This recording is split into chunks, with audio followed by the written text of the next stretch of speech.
You're tuned in to Just One Hot Mom with host Nanika Ansari. Get ready. She's about to bring you that fire, that flavor, that heat, all that passion, and more from around the world and in your neighborhood. Stay tuned. Okay. Okay. Hey, hotties, you are tuned into Just One Hot Mom. I am your host, Nanika Ansari, and today I am on with Carissa Godbot, and she is going to talk to us about love lost, losing a child. Hi, Carissa. Hi. How are you today? I'm good. How are you? I'm good, good. Pushing on. I have no energy today. I ain't gonna lie. Like, I've tried to push myself all day, and it is not working. I I just feel feel the like same. we're gonna get started. So you have three children altogether. Yes. Yes. Okay, so your last pregnancy was with twins. Was Yes. your pregnancy normal? Was there anything out of the ordinary besides it being multiples? Was it a normal pregnancy for you? It was normal. I was high risk because my daughter, who is the oldest, was born with a cleft lip and a cleft palate. So, they automatically had me at high risk. This was even before um, that it was twins. Just that initial appointment when you find out you're pregnant. Um, then they automatically said high risk. So I knew I would have more appointments and stuff like that. Okay, so it was as normal as was expected for you. I was Okay. I to the doctor probably I want to say almost weekly just because they were checking everything with them and they were I don't know if you know like with twins there are four different sets of twins. I probably should have had them in front of me, but the way Douglas and Derek they shared a placenta, but they had their own sacs. Okay. So once we found out it was twins and we found out what kind of twins they were it was also high risk because there was a chance that one was more nervous than the other. So Mhm. that was having all of the appointments and everything. And that honestly that part never happened. Like every time we went, they said both babies were measuring pretty much the same. Derek was baby A, DJ was baby B, and Derek was actually the bigger one of the of the twins. Okay. So when you found out you were having twin boys, like what was the first thought that went through your mind? I kept asking the Derek saw it on the screen and he was like, I think it's two. And I was like, Derek, shut up. Like, quit playing.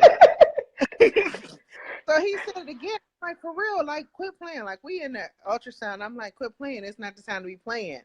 And he was like, no, seriously. So then the ultrasound technician, she was looking, she was like, I think it's two also. And I just looked at him like, oh my God. But prior to us finding this out, Derek and I, we had named all of our kids. This was like way before we even started having kids. We knew we wanted one named Emma because that was his mother's name, and then we said we were going to have twin boys, and they were going to be these football players. So they were already had named them. They were already like, oh, we're gonna have these. We always talked about them, and then we found out it was like, okay. We even actually made a vision board the year before, and it had twin boys. So you spoke life over your situation. Carissa, Yes. don't speak no twins or no babies over this way. So we found out we're pregnant with twins. As your due date approaches, was there any indication that there was an issue with either baby? No, So this no. was When we went in, I was scheduled for a C-section. I have large babies, so like Emma was 9 pounds, girl, so they had right. automatically said like they were gonna. That just hurt my soul. Yes, she was 9 pounds. Okay, go on. I'm sorry. She was 9 pounds, and both twins were they were 6 pounds apiece. So we knew like they had already scheduled me for a C-section. I had actually picked the date out and everything. All of us are born on even number days, so we had picked like an even number day. Um, like we had it all planned out. We didn't know until they took baby A out that it was something wrong. Okay, so you're in the midst of labor. You're going, what I'm saying? Like, it's a joyous time. Everybody's ready. You're about to welcome twin boys. And then we discover that there's something wrong with this baby A is little Derek. Mm-hmm. And so, did you even get to enjoy that moment of giving birth? Or was it immediately like panic? Like, So what it is was a wrong? schedule. It was a scheduled C-section. I went in. They were waiting for me to come in. Everything was normal. It was like Hollywood treatment. I went in. Hi, Carissa. We're waiting on you. Everything. I was actually on the table. They pulled. I never heard him cry. Hmm. So being that Emma, when she came out, she didn't cry, and she ended up in the NICU for 50 days. When I didn't hear him cry, I knew something was wrong. I looked at Derek, and I could tell on Derek's face that he was trying to keep his composure, but I could tell something was wrong. So he left out for a minute. They said that he just went to go see baby A. Um, when he went in there, I guess that's when he found out like he wasn't able to like breathe on his own. That was the Hmm. first thing we knew. So he came back in. I guess you know how you're in when you're in labor, it's a lot of stuff going on that you don't really have recollection of, but as you're told what happened, it he must have been gone for a good 10 to 15 minutes, because in that time he had come out to the waiting room and talked to my family. Okay. So it was like both of our families out there. So he came out and he talked to both of them and told them what was going on. So then he came back in, and they could tell that my blood pressure was raising, and it was because I knew something was going on, but I didn't know what. Then by the time he came back in, they were taking baby B, and Douglas cried right away. So Hmm. I still didn't know anything. Then, like, the regular C-section stuff, I still didn't know what was going on. I just knew it was something. But in my mind, I didn't think, Emma had been in the NICU for 50 days. So Hmm. in my mind, I was like, we've been through this before. It's probably just to evaluate him or something. And that's all I knew while I was on the table. So we get you on It the table. We wasn't get you. I'm sorry. Go ahead. Yeah, it wasn't until they brought me back to the room that Derek stood there and told me everything that was going on. And so he has to give you this explanation. In the meantime, you guys have DJ, who I know him as DJ, so I'm gonna call him as Hmm. that. Douglas That's is like his alter ego. I'm gonna say that. right. But so DJ is healthy. So are they able to bring you DJ? Yeah, DJ came right with me. Um Somehow I ended back up in the room, and I don't know if DJ was in there yet or if it was like all my family around me. Hmm. And they were Derek was basically telling me, they're gonna have to transport Derek to another hospital. So they transport him from Metro to Cleveland Clinic, and they had to wheel me like in a hospital bed from like labor and delivery, and they took me to the NICU. That was my first time seeing them, and when I saw them, it was still the set of doctors that were there were the set of doctors that were there when Emma was in the NICU. So Okay. they all knew us. And I'll never forget, I looked at Dr. Collins' face, because Dr. Collins was the doctor who pushed for Emma to go home. He Hmm. was like he was everything at that moment. He pushed for Emma to go home because he said he knew once she got home she would do fine, which she did. When I walked in there, I mean, not walked in there, when they wheeled me in there, I remember on one side was my mom and my sister, and they were crying. And my sister, she doesn't cry for anything. Like, it I takes know her something. sister. I've never seen Yes, Carlise cry. Like yes. it It takes a has to be lot. something like it's too much for her to handle. or Mhm. if she starts crying. So I looked at her. My mother was crying. My mom's a crybaby like me. So she was crying. My sister was crying. I looked at Dr. Collins and he was crying. When I saw that he was crying, I knew something was really wrong. Mhm. Cause he hugged me, he gave me a kiss on the cheek, and he said, "We're pulling for you." But I knew it was more. It was like I'm still kind of like I guess doped up from all the medicine that goes on when you have a C-section. So I'm comprehending it, but I couldn't hold him because he had to be like dad. That he was turning blue. Mhm. So when like when he hugged me and I remember him crying and he told me they were pulling for me and stuff, I knew it was more serious than what was going on that I could comprehend. Okay, So now I know that we are religious people. We come from religious families. Both our fathers, our mother, our parents, our whole background is in this. In that right. moment, do you feel like God kept you a little doped up a little bit so that he could prepare you for the next part of this battle? Um That honestly at wasn't one of that the questions, I moment know. no, and it's not even that. At that moment I probably didn't even think about that. Thinking back now, probably Mhm. he probably, it was probably a lot that went on that I had no clue about because I was told even when like Derek came out and told the family different things that it was all everything was happening so fast for me Mhm. because I'm like fresh out of delivery and everything. So even like some of the stories, it's I never put everything together until it was like told to me. When it was told to me, I was like, okay, now this makes sense of why he disappeared, why, so it could be. I didn't at the moment I didn't think about it. See, I'm taking it that way. I'm like, you know what? God protects us even when we don't know we're being protected because He knows that Right, He's preparing us for something that we might have to go through that might be greater than this moment. right. Okay. If so, how did little Derek's diagnosis change the dynamic of your family? Because now, we're expecting twin babies. We have Emma at home who is like by this time she's had how many surgeries for her cleft palate? Um, she at that point that was 2014. So she had probably had like 3 to 4 surgeries at that point. Okay. So I mean, we've Um, been to the hospital before. We've been through going through this before. You know what I'm right. saying? Going back and forth to the hospital.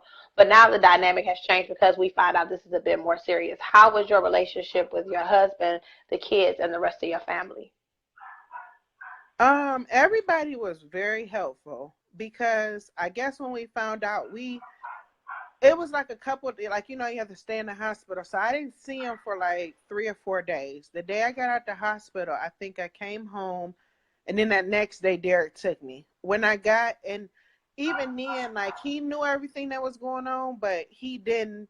He told me majority of it, but I still didn't. I was like, okay, well, we're gonna get through this. We've been through this before. We've been through it, baby in the NICU.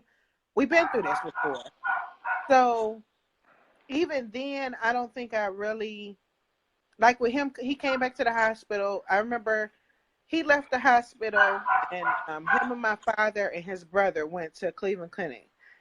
And even I remember my father's face when he came back, and he had a look on his face that I could tell something was wrong, but still in my head I was like, we're gonna get through this. Mm-hmm. We've been down this road before. We'll get through it. Um, I don't think until I won't even go that far because I'm gonna jump ahead. But as far as our dynamic, I was just like, okay, now it's two babies at home. It's two babies at home and one in the hospital. We'll deal. Mm-hmm. That's how Derek and I never stopped moving. He was off for a little bit of time. Then he started going back to work. So I had been to the hospital with like sometimes my parents would take me. I think a couple times my sister took me. Um, Derek's family, they would meet us at the hospital from time to time. We just made it work. It wasn't, you know, So what kept what you family does. sane? We just all pulled together. You guys come from a very strong family, a very strong family.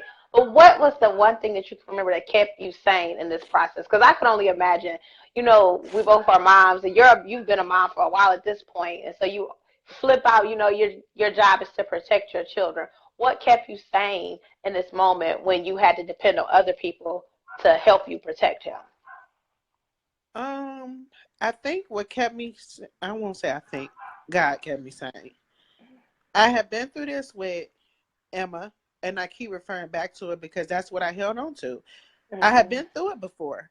Had this been my first go around, I probably would have like just freaked out.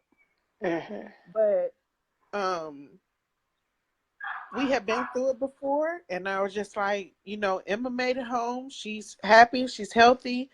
We working with what the stuff that she needs work on as far as like speech and her development and stuff. We got her the care that she needs. So if we have to go down this same route again, we'll just go down this same route again. It Okay, so wasn't until I got to go ahead. No, go ahead. when I got to Cleveland Clinic myself, and I got to lay my eyes on them without medicine, without the all the extra stuff. It was just me and Derek, and I got there, and he had already prepped the nurses. He had prepped the doctor because they're. I don't know if you've ever been to the NICU at Cleveland Clinic, but Hmm. it's a level 3 NICU. So it's only babies that are really, really sick. It's where your average NICU can't deal with them, so they have a level 3, and they are very technical. So it's a lot of big words, stuff that you don't understand, all that kind of stuff. They had already given everything to Derek, but they hadn't met me. So by the time I came in there, they had already known so much about us and our past from Derek that when I walked in there, I just felt the love from him immediately. See, and that's a good feeling when you can feel that from other people. I'm going to tell you, though, the moment that I think I knew that you were going to be okay in this, because in case you guys didn't know, Chris and I are friends outside of this. But there's a picture. I don't know who took the picture, but I'm going to try not to cry because this just, you and Derek are holding hands and walking away. And when I saw that, I was like, my friend's going to be okay because he was there and he was, even though it was his time to need Mm-hmm. support too, you guys were just so together. And so I knew in that moment, like, okay, it gave me some sigh of, Carissa makes me cry. It gave me some sigh of relief for you because I knew that you had the support that you needed to help. Carlise is taking credit for taking that picture, but it was just I such was a, just about to say, that was actually, I never said what was going on with Derek. What happened with Derek was when we finally found out the diagnosis, he had a congenital diaphragmatic hernia, which means he had a hole in his hernia. So all his like organs and intestines and heart were pushed up into his chest cavity. okay. So the first I don't even remember how long after he was like born, but the first surgery they had was to fix his hernia and put everything back in its correct place. So that picture that you're talking about was actually after he had gone into surgery. And I was going to use And that picture for the post, but I was like, no, I'm going to drop it afterwards because it's like a glow around you guys, and it's like, okay, like people dream of having that moment where they know that they have somebody that support them, and like when you guys aren't even facing the camera, you're just actually walking away, but you're holding hands, and it was such a strong picture for me that I just was like, okay, that's how she's doing it. That's how she doing it. yeah. Like God sent her this man, and like that's how she is having the strength to be able to get through this. So that was for my We own cling to personal each like, other. yes, and that's what you're supposed to do. Hmm. Okay, so And when you get Carlise, it's funny because we were going to like to the cafeteria or something, and that was finally like my moment after. Okay, he's going into surgery. Let me breathe for a minute. So it was that, and actually, behind us. What you don't see in the picture is Carlise and my mother. So Carlise was playing around with my mom, trying to get her to hold hands with her because Derek and I were holding hands. So in the midst of it was always something like funny that happened when times got really like hard. It was always something crazy that went on that I would start laughing at. See, and So I was like, see. So now here comes the other question, because the flip side of it, because I know oftentimes, even being a faithful believer, we have moments where we are just like crying out to God, like, why? Why are you putting me through mhm. this, God? Like, why does this happen to why is this happening to me and my family? Did you ever have those moments where you had those conversations with God? Yeah, I had those moments. I had moments where I was angry. Um, not moments that I'm crying because this part is hard for me. Not Take your time, or we can take a break if you need to, whatever you need to do. I'm fine. It was moments where I guess I was kind of I guess mad at God, and I would still go to church and stuff like that, but I had just kind of backed away from everything. I just had got where it was just why. Hmm. That probably went on for like a couple months.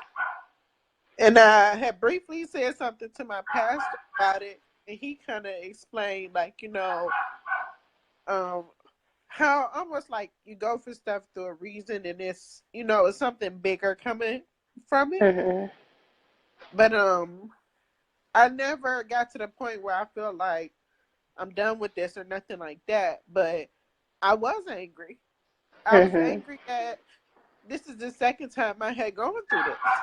Why I Hmm. couldn't, I see people all the time, like you see people on the news, or they killing their kids, or they doing something like that. Lord knows I would never do anything to hurt my kids.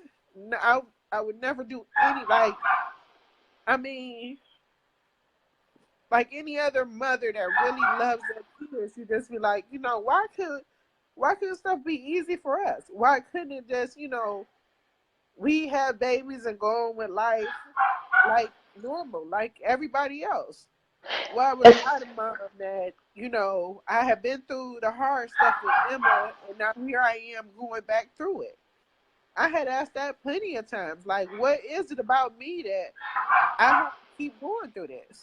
And see, I appreciate your transparency, because oftentimes people, I think, fake it like, no, I wasn't mad at God, or no. But the truth is, it's like, I don't think that He would expect our emotions to be any other way.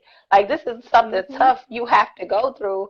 And you know what I'm saying? Like, who else you going to shout at about it? You know what I'm saying? Like, who else Right. besides Him is going to understand all of those emotions that you have bottled up inside? So I truly appreciate you being transparent and being like, yeah, I was mad at God, and we had to have those conversations to let Him know that I was mad at Him. Hmm. So, Right. okay, so let me tell y'all, before we even go into the second part of this, Carissa and I already probably cried like babies over these questions. And I told her, at any point, if you are uncomfortable with any of the questions, let me know, because, but I appreciate you being honest about everything. So we get to the point where little Derek passes. And so, Hmm. okay, give me just a second. So little Derek passes. How do you come to terms with this and having to tell his siblings that he is no longer around? Well, I think that Emma she's probably the only one that could understand, because DJ was still a baby. But even moving And forward I today, don't. So we were never able to bring, because like NICU and all the rules and stuff. We were never hmm able to bring the two of them together until the day he passed. Like we knew we had a meeting with the doctor.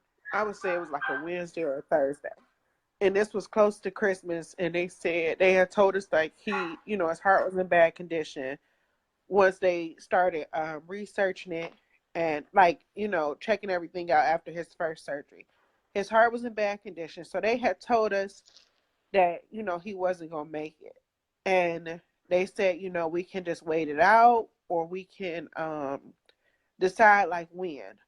We called one Sunday, probably after that meeting. It was like that Sunday, and he had a rough night, and we just looked at each other and we knew it was time, because I mean, he had a rough night. They had to like bag him, meaning they had to like bring him back a couple times, stuff like that. And it just was, you think about an adult going through stuff like this. Mm-hmm. So think about a baby that's only, he was 58 days the day he passed. He was 58 days old. So you think about a baby that being that young going through this. And it just, at that moment, I could hear God telling us, like, it was, I knew that even though I was mad, that I knew that God had us the entire time. And like you said, I know that He knew it was going to be a whole bunch of emotions that came with it, that comes with this, that, hits you at different times. He knows. So Mm-hmm. not only does He prep you for that, but, He just, He, we, took him off all the machines and stuff it was a Sunday. And that just, I guess it just, we knew how we had prepared ourselves sort of for it. Mm-hmm. You never get over it, but we had prepared for it. So, what are you telling the mom who is now or who has gone through this? Because never to say that I don't believe you're ever healed of this. I just can't imagine it. You know what I'm saying? But what can you Right. speak into that mother who has lost a child, who just can't find her way back to God? What are you telling her? I would say give yourself time. Um, it's not your fault. It's not. Sometimes God takes you through something and you don't understand the meaning at that time, and sometimes it's solely for, I guess, like using you for some reason. Because throughout all of this, I think, as me and Derek talk about it, and we still talk about it now, I think a lot of it was to use us. And Mm-hmm. even at like the memorial service that we have for Derek, the church was packed. The church was packed as if it was somebody that was like well known, like in the city. I mean, the balcony was packed, the full church, and our church holds quite a few people. It's a big church, and I mean, the church was packed. And it just, when you saw how many lives this had touched, it was even some of my classmates from elementary school that, Wow.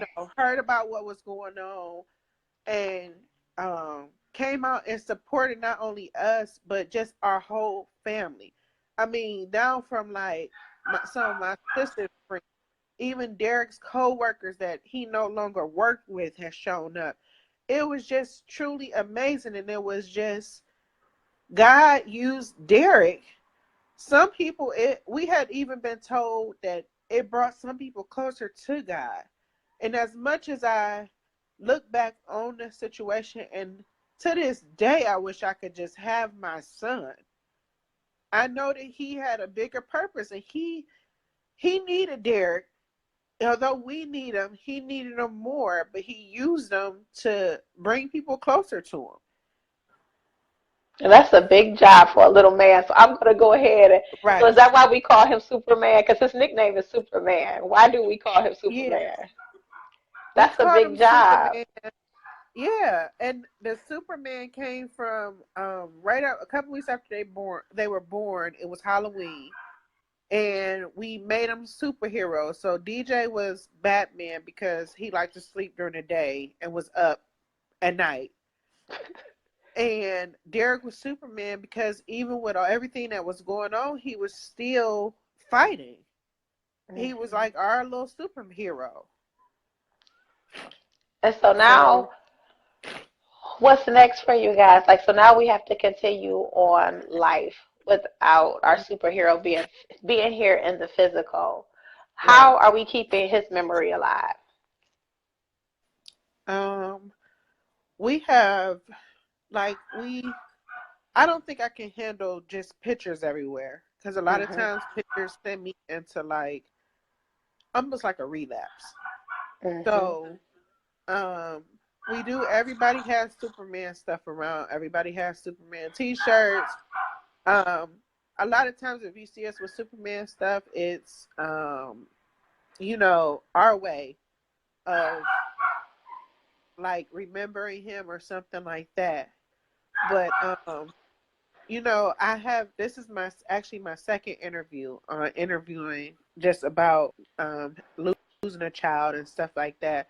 So whenever I can help that way, but Derek and I, we have been in the talks of doing something bigger or using this platform to really get out there and like minister, sort of say, about Hmm. losing a child. So we just haven't come up with exactly what it is we're supposed to be doing yet. Well, We're please doing let a us bigger know how we can purpose, but support. Let us know how we'll be able to support uh-huh. you guys because I want to make sure that we always do. Excuse me. Thank So, you. what gives you strength today? And Because honestly, I think when I wanted to reach out to you the first time, I was like, Lord, like, let me use the right words, give me the right spirit to be able to ask my friend to do this for me. Because, I know it's not an easy feat. It wasn't easy for me to write the questions for you. So, I was like, what can, what gives you strength to be able to sit through and to talk about this? that it may help somebody else. See, That's told you that. everybody in this group is super dope because everybody's motive is basically to be like, if my story can help you heal and get through your situation, then that's what I want to do for you because I know there are a couple moms in the group who have lost children, who are in the healing process, who are still very angry, who are Hmm. still, I don't think that hurt ever goes anywhere. But I know that we as a community can at least offer you some support. How can we support you? Because I feel like sometimes we don't know the words to say, we don't know the actions, we don't know what to do. How can people who have not experienced this help you, help the moms who are going through this? Um, I was gonna say two things. Okay, so the first thing is, you asked what. I'm sorry, I'm wiping my nose. No, it's You okay. asked the first thing you said was, "How do I get through this?" or something like Hmm. that. Yes. Um, I will say, Derek and I have an awesome support system.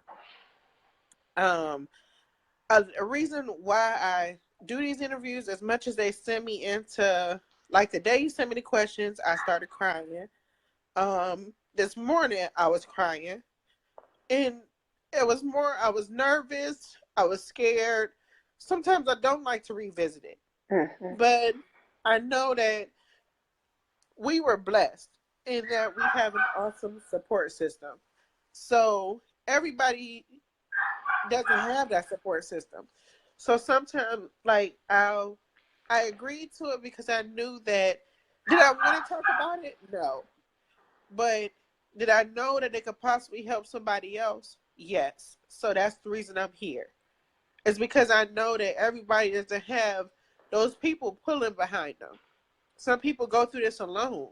So I do what I can to let them know that you can get through this. My mom, through this entire process, she always said, like, you will never get over this, but you will learn how to navigate through life with having lost a child. So I hold on to that. So I don't tell anybody that, oh, you'll get over it or time will heal all your wounds. It won't. And some days that I'm sitting up crying as if we just went through all of it. And Hmm. that's all you can do is you just, allow yourself those days. Allow yourself those couple of moments. It's been times where I've been sitting at like my desk at work and those Facebook memories will pop up or something like that. You and it just catch you off guard, but you just keep moving, but you learn how to navigate through the process. So, what would you tell the family members? Because, like, you guys are the parents. What would you say to a family who is trying to help somebody move through this process? Because it's not easy for the parent, I know for sure, but trying to be sensitive to what they're going through, what's the best advice you could give to the family? Um, the best advice. It didn't come easy to me, but probably about it was almost close to their first birthday. I had like a breakdown. My parents were out of town. Um, I had been art. Me and Derek had been going at it. my sister had come over for something, and I actually heard her say, "You probably need counseling." And even then, I lit into her, and I'm a crybaby. So I know, even Carlise warned me. I'm a true crybaby. So I don't really lash out, but I had lashed out at her. So then, not only am I arguing with her, I'm arguing with Derek.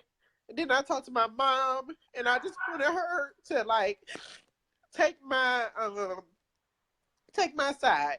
And she was like, "No, it probably didn't come out right, but you need counseling."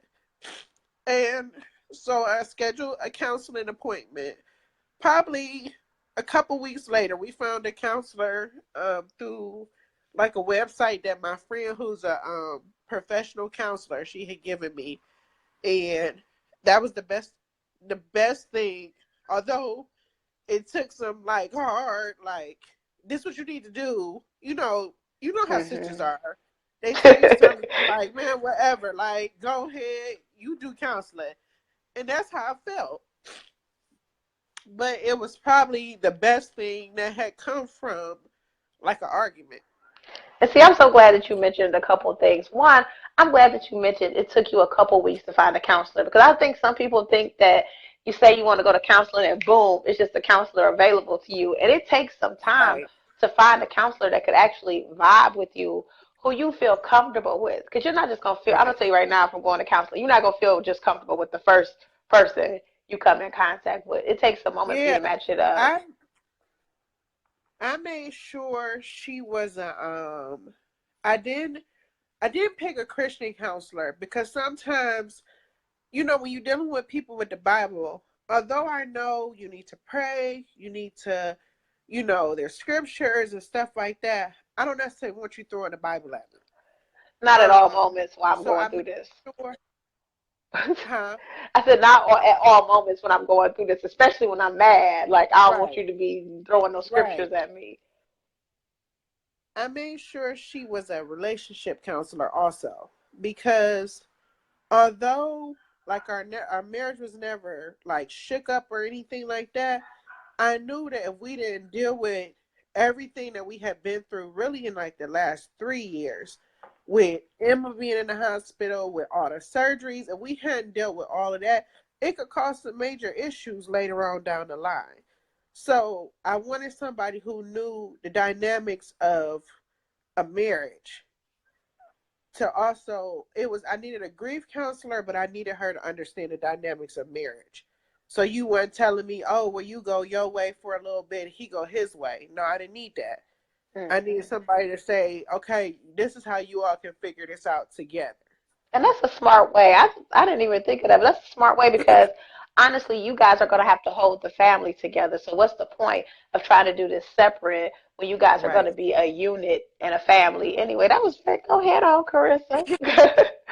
So I'm so happy that you came in and Yeah. you shared your story with us today because I know it wasn't an easy story to tell, but I think that people need to know, like, you go through what the process was like for you to walk through it so that they could know that somebody besides themselves had walked through this process and that they had came out on the other side and that you guys are still fighting, but that's the point, you're still in the fight. And so I so appreciate that. Right. Not only are you a dynamic sister, a dynamic daughter, and a dynamic mother, you are also a blogger, boo. So can you tell us about your blogs? I am Carissa, and I blog at thegreeneyedladyblog.com. Um, it comes from the Green Eyed Lady. Actually, was a nickname for my father's car, but I'm sure you can't tell now because they I red, thought it but was they your are eyes. green. My eyes are green, so I just kind of took the name and ran with it. So that's how I became the Green Eyed Lady. And I blog about parenting and lifestyle topics, really anything that comes to my head.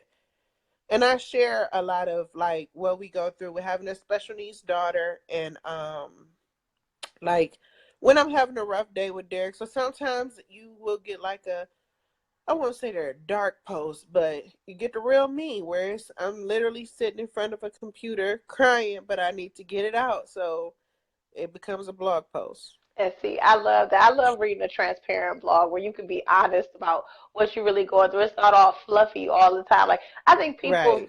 I think some people think like if I write a story that's not all pretty and stuff like that, that people won't get it, people won't follow me. I'll appear dark. But I think that Right. people can appreciate you actually being a real person that they can relate to and to say like, hey, this happened to me. It could happen to you. Let me tell you how I got through it how I didn't get Mhm. through it, how I'm still going through it. So I Right. think like I read Carissa's blog. I'm a stalker. So I'm just so happy. I'm happy for you guys as a family unit that one you were able to find some counseling and that you're still going through this process and to witness you guys winning the fight is such an amazing thing. Is there Thank you. any last words you have for our mommies out there? Um, I would just say like it's gonna be some good days, it's gonna be some bad days, it's gonna be some really ugly days. But just keep pushing. Just keep praying and, asking God for strength and in our case we had two other children. So some days it was just some days I cling to them. It's days where I know um even though Douglas I don't think Douglas knew he had a twin. It was only last year that he actually said he saw two DJs. So I took that as maybe he saw his brother. Um, I haven't explained it to him yet because I show him pictures. I show him and Mhm. Emma pictures, and we just try and talk about it little by little. But I'll eventually get a chance to explain it to them where they understand.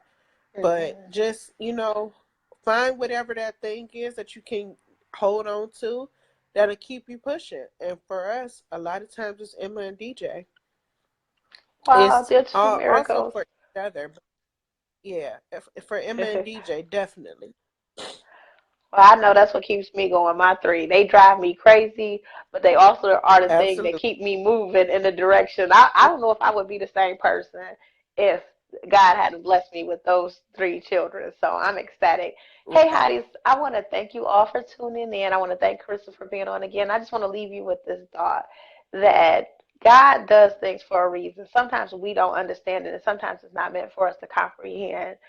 But trust and believe and hold on to his everlasting word that he will not give you more than you can bear, even when you think you can't bear it. He's still there with you.